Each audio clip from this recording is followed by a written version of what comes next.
Oi gente, eu sou Messia Alves, professora de História, e no vídeo de hoje nós vamos falar sobre o primeiro reinado. Em 1º de dezembro de 1822, Dom Pedro foi coroado imperador do Brasil. Logo, eclodiram revoltas em várias províncias contrárias à independência, e essas províncias elas eram ocupadas pelas tropas portuguesas que ainda não eram fiéis à corte de Lisboa. Depois disso, começaram lutas entre as tropas portuguesas e parte da população, e essas lutas só foram findas em 1823. Nessas lutas, podemos destacar aqui duas mulheres consideradas patriotas da independência. Uma é Joana Angélica e a outra Maria Quitéria. Joana Angélica era de Salvador e ela era abadesa do convento da Lapa. Suspeitando que havia patriotas nesse convento, as tropas portuguesas resolveram invadir. Joana Angélica se postou à porta. Um dos soldados deu um golpe de baioneta, ferindo-a mortalmente. Já Maria Quitéria pegou armas e lutou na qualidade de soldado. Quando foram fazer a listagem, ela pediu para o seu pai se alistar. Na recusa do seu pai, ela foi para casa de uma irmã, pegou o fardamento do cunhado e resolveu se alistar como soldado Medeiros. Ela se manteve em combate até o fim das guerras. Enquanto as lutas ocorriam, ganhava intensidade um novo conflito, e esse novo cenário era na Assembleia Constituinte, configurado por dois grupos. O primeiro era o Partido Brasileiro, que tinha por objetivo limitar o poder do imperador, que queria que o imperador se submetesse às leis, que queria uma maior autonomia das províncias. E já o Partido Português, eles queriam um poder centralizado na figura do imperador. Lembrando que não eram partidos propriamente ditos, e sim correntes de opiniões. Em 1823, foi apresentado à Câmara um esboço de Constituição chamado Constituição da Mandioca, onde os votantes deveriam ter uma renda anual de 150 alquires de mandioca, representados pelos irmãos Carlos de Andrade e José Bonifácio, que defendiam que o poder do imperador deveria ser limitado. Diante disso, Dom Pedro dissolveu a Assembleia e esse episódio ficou conhecido como Noite da Agonia. Dom Pedro convocou um Conselho do Estado para elaborar uma nova Constituição. Em março de 1824, foi outorgada a primeira Constituição do Brasil, que instituía 4 poderes: executivo, exercido pelo imperador e pelos ministros; legislativo, pelos deputados e senadores; judiciário, que seria pelos juízes e tribunais; e por último pelo poder moderador, que era exclusivo do imperador. Então, as províncias seriam dirigidas por alguém que seria nomeado pelo imperador. Era uma constituição definida como uma monarquia hereditária, constitucional e representativa. O poder moderador tinha como finalidade zelar pelo equilíbrio entre os outros poderes, ou seja, um instrumento para permitir que o imperador intervisse nos demais poderes. A religião oficial era católica, por isso que só era permitido cultos de outras religiões, somente cultos privados. Eram considerados cidadãos todas as pessoas nascidas no Brasil, e em relação aos que eram portugueses que residiam no Brasil, era considerado cidadão aqueles que tivessem aderido à independência. O poder legislativo ele era dividido entre os senadores e os deputados. Os senadores eles tinham cargos vitalícios e era escolhido uma tríplice, e dessa tríplice o imperador escolheria um. Já os deputados eles eram eleitos pelo maior número de votantes e o seu mandato seria de 4 anos. Outra coisa muito importante sobre a Constituição de 1824 é que eram eleições indiretas.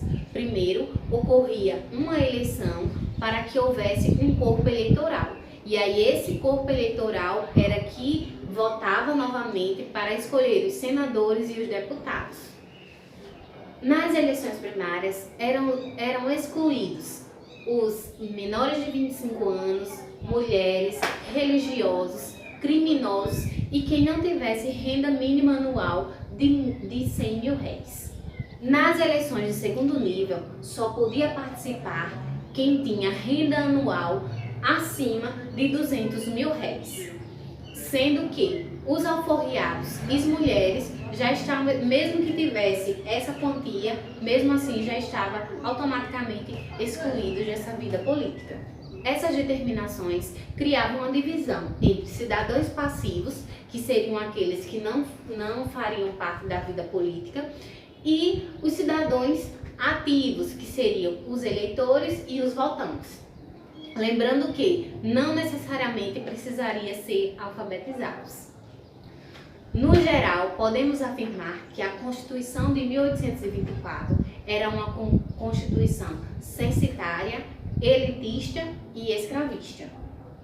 O Brasil não sobreviveria sem a mão de obra escrava e, por isso, a Constituição foi omissa à escravidão. O regime escravista seria rígido pelo direito de propriedade e, por isso, o Estado não se intrometeria na relação entre senhores e escravos. Não posso esquecer de mencionar aqui alguns direitos individuais, como prisão sem culpa, liberdade religiosa, a extinção de torturas, de açoites, de marcas de ferro, né? Então, tudo isso foram os direitos individuais trazidos pela Constituição de 1824. Um dos principais movimentos de tentativa de independência ficou conhecido como Confederação do Equador. A insatisfação da elite pernambucana com a nomeação do novo presidente da província, nomeado pelo imperador, juntamente com a dissolução da Assembleia e com a outorga da Carta de 1824, fez com que os ânimos se alterassem. Daí, então, eclodiu uma revolta em Pernambuco, também aderida pelas províncias de Paraíba, Rio Grande do Norte e Ceará.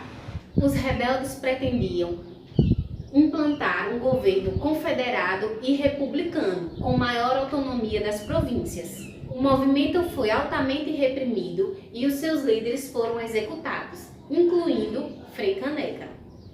Outro conflito que não podemos deixar de mencionar aqui foi a Guerra Cisplatina, onde habitantes do atual Uruguai iniciaram um movimento de separação da província do Brasil. Queriam um regime republicano e se anexar às províncias do Rio da Prata, atual Argentina. Em 1828, com a mediação britânica, a província cisplatina nem ficou nem com o Brasil nem com a Argentina. Ela se tornou um estado independente, República Oriental do Uruguai. Essas duas guerras fez com que a figura do imperador ficasse desgastada. O tesouro encontrava-se falido. Os gastos para sustentar a Guerra Cisplatina e a Confederação do Equador se tornava superior à arrecadação. Em 1829, o Banco do Brasil decretou falência, lembrando que alguns tesouros já tinham sido levados para a Europa. Quando Dom João foi para a Europa, ele rapou os cofres do Banco do Brasil, né? E também tinham a relação entre a vida pessoal do imperador estava sendo muito desgastada por conta das relações extraconjugais dele. A violenta repressão aos rebeldes na Confederação do Equador e na Guerra Cisplatina, o desequilíbrio da balança comercial, o aumento da dívida externa, levou o desgaste da figura do imperador. A situação ficou insustentável quando Dom Pedro demitiu integrantes do ministério e nomeou outros compostos por portugueses. E em 15 de março de 1831, brasileiros atacaram com pedras e garrafadas portugueses que estavam planejando uma recepção para o imperador. Episódio conhecido como Noite das Garrafadas. Nesse mesmo contexto, temos que nos atender a outro acontecimento. Dom João, lá em Portugal, acaba de falecer e aí o trono que seria herdado para Dom Pedro, ele é usurpado pelo seu irmão. Em 7 de abril, Dom Pedro resolveu abdicar o trono brasileiro em favor do seu filho Pedro de Alcântara, com 5 anos incompletos, nomeando como tutor José Bonifácio. A partir de então, o governo brasileiro ele foi dirigido por uma regência. Voltando para Portugal, Dom Pedro derrotou o irmão e assumiu o trono como Dom Pedro IV. Então, gente, o meu resumo sobre o primeiro reinado fica por aqui. Não tem como falar tudo porque é um assunto muito amplo, mas eu espero que vocês tenham gostado e qualquer dúvida deixa aqui nos comentários. Beijos e até o próximo vídeo.